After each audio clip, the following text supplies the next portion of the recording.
ለድፍረቴ ይቅር ይበሉኝና ዛሬ የሐሳብ ምናቦትን ተውሼ ለደቂቃዎች ይዤዎት እንድጓዝ ከፈቀዱልኝ ወጪውን እኔ ሸፍኜ ወደ አውሮፓ የልብ መገኛ ለደቂቃዎች ልውሰዶ። በመዳረሻችን ቋጥኝ የተራራ ክምሮች ነጭ ካባ ተጫምተው ከደመና ጋር በተጨባጭ ይታያሉ። ነገር ግን 2/3 የሚሆነው የሀገሪቱ ክፍል ብቻ ነው የሚሸፍኑት። አለፍ ስንል ደግሞ ግዙፍ ዘመናዊና ፈጣን ባቡሮች የተራራዎችን ሆድ ዕቃ እየሰነጠቁ ከአንደኛው ጫፍ ወደ ሌላኛው ጫፍ ሲከንፉ ይስተዋላል። ወደ ገጠሪቱ ክፍል ያመራን እንደሆነ ደግሞ ውብና አረንጓዴ የሆነ መልክዓ ምድር ሺህ ዓመታቶችን ወደ ኋላ አስጉዞ ጭልጥ ያለ መስጠት ውስጥም ይከተናል። ዘመኑን እንዋጅ ብለን ወደ ከተማ ካቀናን ደግሞ እንከን የለሽ የስልጣኔ ቁንጮ የሆኑ ከተሞች ዲፕሎማሲን ሲዘውሩ የዓለምን የባንክ ስርዓትና ቴክኖሎጂን ሲጋሩም እንመለከታለን። ዜጎቿን ይዛችሁ ታሪካችሁ ከምን ብላችሁ ደግሞ ብትጠይቁ ኩሩና ላለፉት 500 ዓመታት ሁለቱን የዓለም እልቂት ጦርነቶችን ጨምሮ የትኛውንም ድንበር ዘለል ጦርነት እንዳልተሳተፉ በኩራት ይነግሯችኋል። የዛሬዋ መዳረሻችን የአውሮፓ ሀገራት አህጉራችንን እንደ ቅርጫ ለመቀራመት ባቀዱ ጊዜ ስራችሁ ያውጣችሁ ብላ የትኛውንም የዓለም ሀገር ያልበደለችና ገለልተኛ ሀገር ናት። ጠንካራ ኢኮኖሚ፣ ሚስጥራዊና አስገራሚ የባንክ ስርዓት ባለቤት፣ የከበርቴዎችና የነገስታት የጫጉላ ቤትም ናት። ክቡራትና ክቡራን እንኳን ወደ ስዊዘርላንድ በደህና መጣችሁ። ዛሬ ወደ ማዕከለኛው ምዕራብ የአውሮፓ ክፍል ተጉዘን ተደንቆ የማያልቅ የተፈጥሮ ውበት ባለቤት የሆነችውን እናም ልከኛ ህይወትን ለዜጎቿ መስጠት የተካነችበትን ስዊዘርላንድን በስፋት እናስቃኛችኋለን። ቻናላችንን ሰብስክራይብ እያደረጋችሁ እስከ መጨረሻው አብራችሁኝ ተጓዙ።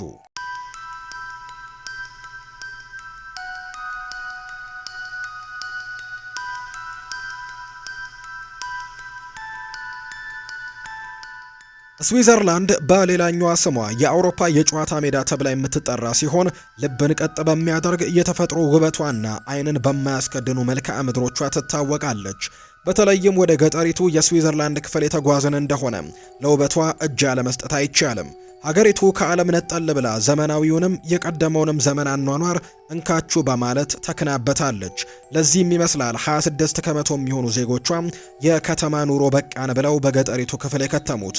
በስዊዘርላንድ ገጠራማ ክፍል ተፈጥሮ ውድ መዓዛ ያላቸውን ሽቶቿን አርከፍክፋለች። ከዚህ ጋር ተዳምሮ ተራራዎችን ቀደው ከሚከንፉት ዘመናዊ ባቡሮች ጋር የላሞች አንገት ላይ የታሰሩት የቃጭሎች ድምጽ ማዳመጥ አንዳች ልብን ሐሴት የሚሞላ ደስታን ያጎናጽፋል። የሀገሪቱ ዋና ከተማ በርን የምትባል ሲሆን ከጠቅላላው የሀገሪቱ የቆዳ ክፍልም 51.62 ኪሎ ሜትር ስኩዌርም ትሸፍናለች። እንደ ዓለም ባንክ የ2023 ዘገባ ከሆነ የስዊዘርላንድ ሕዝብ ቁጥር 8.8 ሚሊዮን ገደማ ሲሆን በዋና ከተማዋ በርን ደግሞ 446,000 የሚጠጉ ስዊዘርላንዳውያን ይኖራሉ። ምንም እንኳን የሀገሪቱ ዋና ከተማ በርን ብትሆንም ከፍተኛ የህዝብ ቁጥር የያዘችው ከተማ ግን ዙሪክ ናት። በዙሪክ ወደ 447,000 የሚጠጉ ስዊዘርላንዳውያን ጎጆ ቀልሰው የሚኖሩ ሲሆን ሁለተኛዋ ግዙፍና ታዋቂ ከተማ የሆነችው ጄኔቫ ደግሞ 200,000 የሚጠጉ ስዊዘርላንዳውያን መኖሪያ ቤትም ናት። ጄኔቫ ከስዊዘርላንድ የገነነ ዓለም አቀፍ የዲፕሎማሲ ማዕከል ናት። በጄኔቫ የዓለም የጤና ድርጅትን ጨምሮ ከ10 በላይ የተባበሩት መንግስታት ጽሕፈት ቤቶች ዋና መስሪያ ቤት ይገኛል። በስዊዘርላንድ የተወለዱት ቀይ መስቀልና ቀይ ጨረቃ ዋና መስሪያ ቤታቸውን ያደረጉትም በዚሁ በጄኔቫ ነው። አብዛኞቹ ስዊዘርላንዳውያን ከከተማ ወጣ ብለው በገጠሪቱ የስዊዘርላንድ ክፍልና በትንንሽ ከተሞች ነው የሚኖሩት።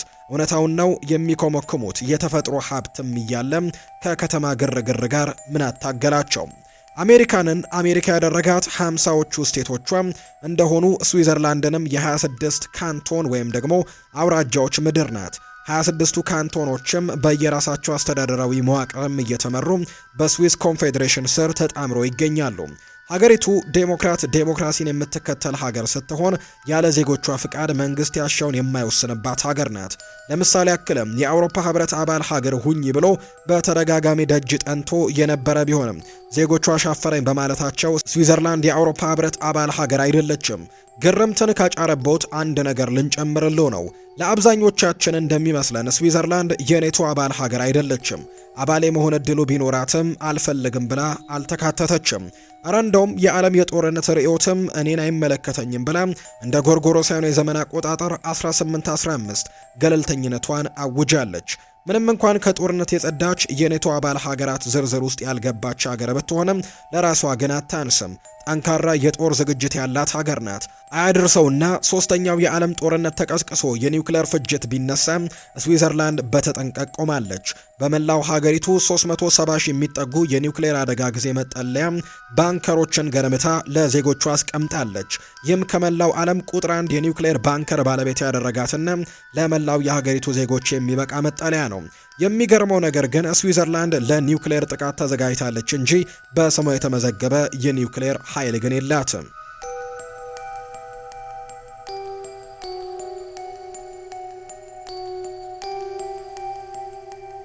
ስዊዘርላንዳውያን እጅግ ሰላም ወዳድ ህዝቦች ሲሆኑ ቀደም እንዳልኳችሁ እንደ ጎርጎሮሳውያኑ የዘመን አቆጣጠር ከ1815 ጀምሮ ከየትኛውም ድንበር ዘለል ሰላምን የሚያወጋ ተግባርን ወይም ጦርነትን ገለልተኛነታቸውን ካወጁ በኋላ የተለያዩ ዓለም አቀፍ የዲፕሎማሲ ማዕከል መሆን ችለዋል። ለዚህም ይመስላል ዓለም አቀፍ መንግስታዊና መንግስታዊ ያልሆኑ ተቋማት መቀመጫቸውን በሀገሪቱ ያደረጉት። በየዓመቱ ከ200 ሚሊዮን በላይ ለሚሆኑ ሰብአዊ ድጋፍ ለሚያስፈልጋቸው የዓለም ህዝቦች ዘር፣ ቀለም፣ ፖለቲካና ሃይማኖት ሳያግዳቸው የሰብአዊ ድጋፍን የሚያቀርቡት ቀይ መስቀልና ቀይ ጨረቃም በዚሁ በስዊዘርላንድ ነበር እንደ ጎርጎሮሳውያኑ የዘመን አቆጣጠር በ1863 የተወለዱት። ስዊዘርላንድ በተፈጥሮ ያሸበረቀች የተፈጥሮ የቸኮሌት አፍቃሪያን ሀገር ናት። ስዊዘርላንዳውያን በቸኮሌት የመጣባቸውን ሀገራቸውን እንደወረረ ነው የሚቆጥሩት። ለዚህም ነው ከዓለማችን ቁጥር 1 ቸኮሌት የሚበላባት ሀገር ሆነ ፍንክች ያለ ያሉት። አንድ ስዊዘርላንዳዊ በአመት 8.8 ኪሎ ግራም ቸኮሌትን በአማካይ ይመገባል። ግዙፎቹ ቸኮሌት አምራች ተቋማትም አድራሻችሁ ከየት ናቸው ብለን ብንጠይቃቸው እዚሁ ስዊዘርላንድ ነው ብለው ይመልሱልናል። የስዊዘርላንድ ዜጎችም በምድር ላይ ልከኛ ህይወትን እየኖሩ የሚገኙ ህዝቦችም ናቸው። የተረጋጋ ኢኮኖሚ፣ ዴሞክራሲ የሰፈነበት አስተዳደር፣ ጥራት ያለው የትምህርት፣ የጤናና የመኖሪያ ቤት መሟላት፣ የሰላምና የደህንነት ስጋት አለመኖር ሁሉም ተጠቅልለው በስዊዘርላንድ ጉያ ውስጥ ይገኛሉ። ዜጎቿም ፍጹም ስልጡንና የተረጋጉ ሲሆኑ ህይወትን በጥሩ ደረጃ መምራት የሚያስችል ቅንጡ ህይወትን ይመራሉ። በሀገሪቱ የስራ አጥ ቁጥር እጅግ በጣም ዝቅተኛ ሲሆን ስራ አጥ የሆኑ ዜጎች ደግሞ ከመንግስት ዳጎስ ያለ ድጎማ እየተሰጣቸው በድሎት ይኖራሉ።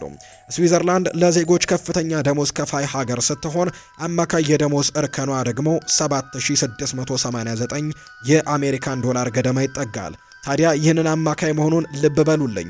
አብዛኞቹ የሀገሪቱ ዜጎች ከዚህ ጣሪያ በላይ ነው ገቢያቸው። ምንም እንኳን ለመጤው የተሳካ የሥራ ህይወት ላይ ለመድረስ አድካሚ ውጣ ውረድ ቢኖረውም ሀገሪቱ ላመነችበት ግን ህይወትን የሚቀይር ደሞዝ ከፋይ ናት። ሌክዠሪ ጎልድ የተሰኘ ድረገጽም ጃንዋሪ 2025 እንዳሰፈረው ጥናት የስዊዘርላንድ ታዋቂ ከተሞች የሆኑት ዙሪክና ጄኔቫ በኑሮ ውድነታቸው ሲንጋፖርና ሆንግ ኮንግን ተከትለው 3ኛና 4ኛ ደረጃ ላይ እንደሰፈሩ አስነብቧል። በሀገሪቱና በእነዚህ ከተሞች ላይ መኖር ለዜጎቿ ቀላል ቢሆንም ኪሱን ግን ያላደለበ ቱሪስት ግን ምድሯን ሳይረግጥ የኪሱ ስልቻ መሙላቱን ማረጋገጥ ይኖርበታል። አቅሙን አውቆ መጪውን ችሎ ሀገሪቱን የረገጠ ግን ውበቷን አይቶ ጨምሬ ካልከፈልኩኝ ማለቱ አይቀሬ ነው። 41285 ስኩዌር ኪሎ ሜትሮችን የምትሰፋው ስዊዘርላንድ 4 ብሔራዊ ቋንቋዎች ያሏት ሲሆን ሮማኒሽ፣ ፈረንሳይኛ፣ ጣሊያንኛ እንዲሁም ውስብስብ የሆነውን ጀርመንኛ ይነገርባታል። በተጨማሪም እንግሊዘኛ ብሔራዊ ቋንቋ ባይሆንም በሀገሪቱ ዜጎች ዘንድ ግን በስፋት ይነገራል።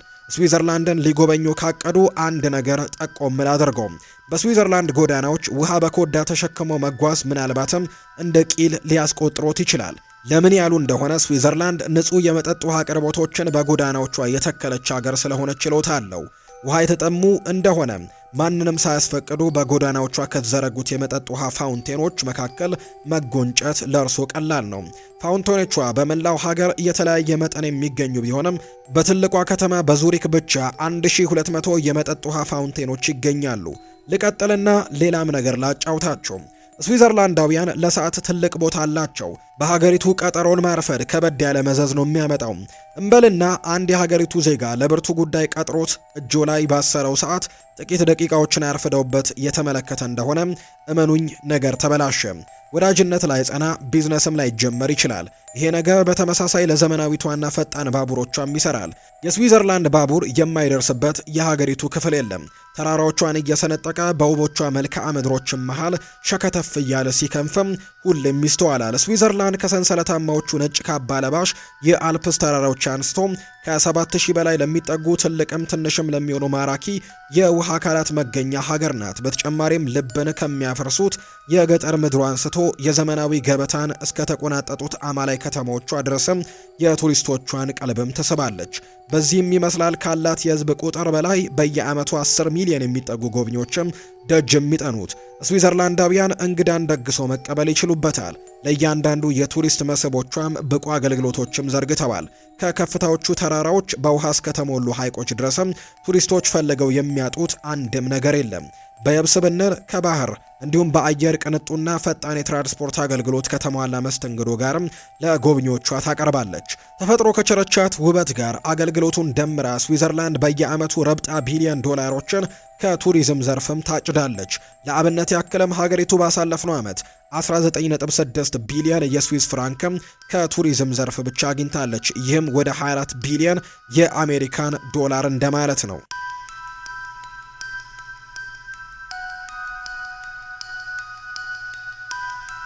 ስዊዘርላንድ እጅግ ጠንካራ የኢኮኖሚ ባለቤት ስትሆን ሀገሪቱ ዋና የገቢ ምንጯ አገልግሎትን በመሸጥ ታገኛለች።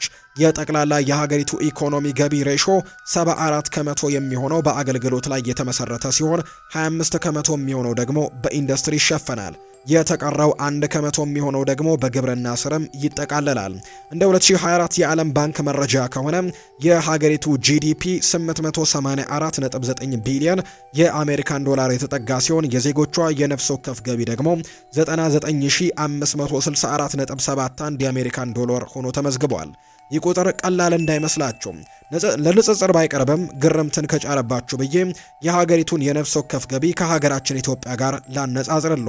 በተጠቀሰው ዓመት ሀገራችን ኢትዮጵያ የነፍስ ወከፍ ገቢ 772 የአሜሪካን ዶላር የነበሩ ሲሆን የስዊዘርላንድ የነፍስ ወከፍ ገቢ በንጽጽር 129 እጥፍ ይበልጣል። ስዊዘርላንድ ኮቪድ-19ን ጨምሮ አሁናዊ ክስተት ላይ የሚፈጠሩ የጦርነት ሁነቶች የማይናጋት የግዙፍ ኢኮኖሚ ባለቤት ናት። ኑሮ በሀገሪቱ ውድ ቢሆንም ዜጎቿ ግን በቅንጦት ነው የሚኖሩት። ከሀገራቸው ምርት ውጪም አብዛኛው ጊዜ የውጭ ሀገራት ምርቶችን ሲጠቀሙ አያስተዋልም። ስዊዘርላንድ ልዩ ካደረጓት የተፈጥሮ መልክዓ ምድሮች በተጨማሪ ሀገሪቱን ያለ ባንክ ኢንዱስትሪዋም ማሰብ ከባድ ነው። መቼስ ከስዊዘርላንድ ጋር አብሮ የሚነሳው የስዊዝ ባንክ ከሀገሪቱም በላይ ታዋቂ ነው። የስዊዝ ባንክ ከተቋቋመበት እንደ አውሮፓውያኑ አቆጣጠር ከ1854 አንስቶ ስዊዝ ባንክ ተብሎ እስከ ተሰየመበት 1897 እንዲሁም እስከ ዛሬዋ ቀን ድረስም ለመረጣቸውና ለመረጡት አስተማማኝ አገልግሎት እየሰጠ ይገኛል።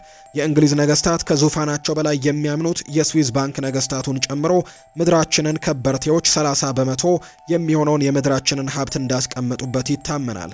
የስዊዝ ባንክ በፋይናንሱ ዘርፍ በሚያቀርባቸው የተለያዩ አገልግሎቶች ይመረጣል። ግላዊ መረጃ ከመጠበቅ አንስቶ ባለው ሚስጥራዊነትና መተማመኛ የምድራችን የናጠጡ ዲታዎች ቀዳሚ ምርጫቸው አድርገውታል። ሀገሪቱ ገናናው ባንኳ ስዊዝ ባንክን ጨምሮ ሌሎች በባንኩ ዘርፍ የተሰማሩ ሚስጥራዊ ተቋማቶች የሀገሪቱን 10 ከመቶ የሚሆነውን አገልግሎት ዘርፍም ገቢ ያመነጩናታል። ስዊዘርላንድ ከፍተኛ የኑሮ ደረጃ የተቆናጠጡ የዓለማችን ከበርቴዎች ከተለመደው ሁካታ ራቅ ብለው የሚሸሸጉባትና ዓለም 9 ብለው ፈርከስ የሚሉባት ሲሆን ለተቀረው አብዛኛው የዓለም ሕዝብ ደግሞ በቴሌቪዥን መስኮት የሚመለከታት ምድራዊ ገነቱ ናት።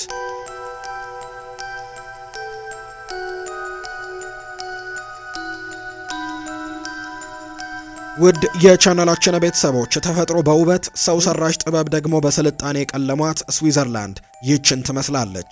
ከበረዷማዎቿ የአልፕስ ተራራዎች እስከ ሚስጥራዊ የባንክ ስርዓቷ ካላት ጥንቁቅ የጊዜ አጠቃቀም እስከ ሰላማዊ የገለልተኛ ታሪኳ ድረስም የነበረን ጉዞ በዚህ ያበቃል።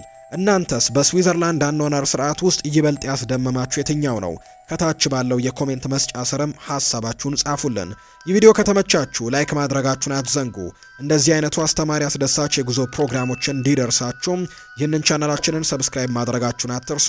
በሌላ አስገራሚ መዳረሻ እስከምንገናኝ ድረስ መልካም ጊዜ ይሁንላችሁ።